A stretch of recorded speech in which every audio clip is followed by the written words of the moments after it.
Hi everyone, কেমন আছো সবাই? আজকে আমি তোমাদের সাথে শেয়ার করব ইকো পার্কের রাম মন্দির। আমি এখানে বেশ কিছুদিন আগেই এসেছিলাম। আমার শরীর খারাপের জন্য ভিডিওটা এডিট করা হয়নি, ভিডিওটা রয়ে গেছিলো। ভেবেছিলাম শরীরটা একটু ঠিক হবে, তারপর তোমাদের সাথে আমি শেয়ার করব।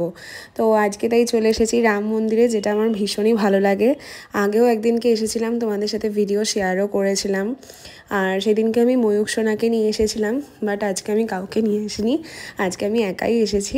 সেরকমভাবে আর কি প্ল্যান ছিল না, এমনি ঘুরতে বেরিয়েছিলাম, তো যেতে যেতে আর কি এই মন্দিরটাও দর্শন করে গিয়েছিলাম। আর এই মন্দিরটা এত সুন্দরভাবে সাজায় না, যেটা ভীষণই ভালো লাগে। তো ওই পাশ থেকেই আর কি পাস হচ্ছিলাম, তো ভাবলাম যে যাই, একটু ঘুরেই যাই। আর যেহেতু অনেক ঠান্ডা পড়েছে আর শীতকালে আমার সত্যি কথা বলতে কোথাও বেরোতে ইচ্ছা করে না, কিন্তু সেদিনকে আর কি বেরিয়েছিলাম বলে তাই ভাবলাম যে একবারে মন্দিরটা দর্শনও করে আসি। আর যে কোনো মন্দির যেতে আমার তো ভীষণই ভালো লাগে। আর এখানে এত সুন্দর করে সাজায় না, পুরো মানে বিয়েবাড়ির মতন লাগে।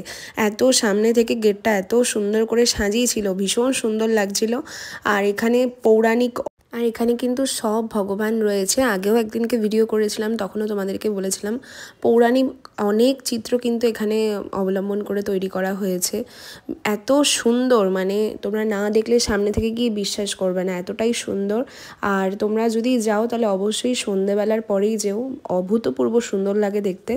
সকালবেলা গেলে তো এতটা লাইটিং এত কিছু থাকবে না। তো আগেরবার যখন এসেছিলাম আমি না এই জায়গাটাতে ঢুকিনি, তখন জানতাম না, বা তখন মনে হয় অতটা হয়নি তৈরি।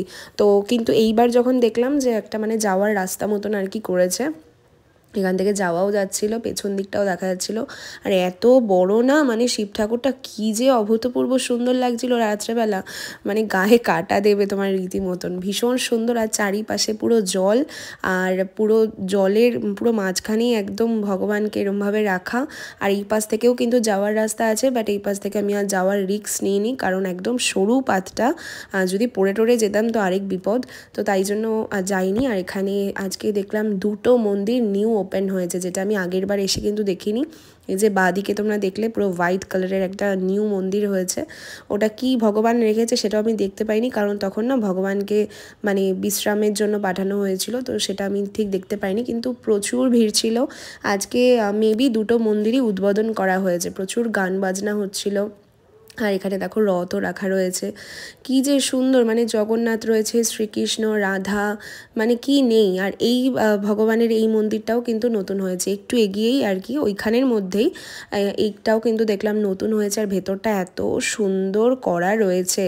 আর এখানে কিন্তু 151 ফুট উচ্চতার কিন্তু রাম মন্দির এটা। আগেও একবার এসেছিলাম আর আজকেও এলাম, এত ভালো লাগলো আমার এখানে এসে। আর এখানে কিন্তু ফ্রি অফ কস্টে প্রসাদও বিতরণ করা হচ্ছিলো। আগের দিন যেদিনকে এসেছিলাম সেদিনকে আমি দেখিনি, কিন্তু আজকে মনে হয় দুটো মন্দির উদ্বোধন হয়েছে বলেই হয়তো সবাইকে প্রসাদ ডিস্ট্রিবিউট করা হচ্ছিল। তো এখানে রাধা পল্লবী, তারপরে মিষ্টি দিয়েছিল, আলুর দম দিয়েছিল, তো ভীষণ কিন্তু ভালো লাগছিল।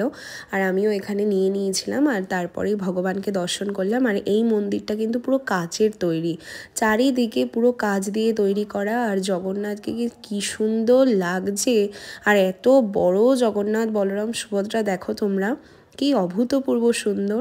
আমি তাই ওখানে গিয়ে ভাবছিলাম যে আজকে যদি কোনো গোপাল সোনাকে নিয়ে আসতাম তাহলে খুব ভালো হতো। আসলে সেরকম প্ল্যান করে তো বাড়ি থেকে আসিনি, তাই জন্য আর সেরকমভাবে আসা হয়নি। আর এইটা দেখো পুরো কাচ দিয়ে তৈরি করা, কি সুন্দর, পুরো একদম নিখুঁত কাচের মতন পুরো একদম তৈরি। আর প্রচুর মানুষ এখানে কিন্তু সন্ধ্যাবেলায় আসে। আর এখানে সব ভগবান কিন্তু বিরাজমান। এই দেখো রাধাকৃষ্ণের মন্দিরটা কি সুন্দর। আর তোমাদের এখানে গেলে সত্যি মন প্রাণ একদম জুড়েই যাবে, আমার তো ভীষণই ভালো লাগে। এই নিয়ে দুবার হলো গেলাম। এটা ইকো পার্কের 4 নম্বর গেটের এদিকেই কিন্তু রয়েছে। তো চলো আজকের ভিডিওটা এইটুখানি, আমার দেখা হবে নতুন।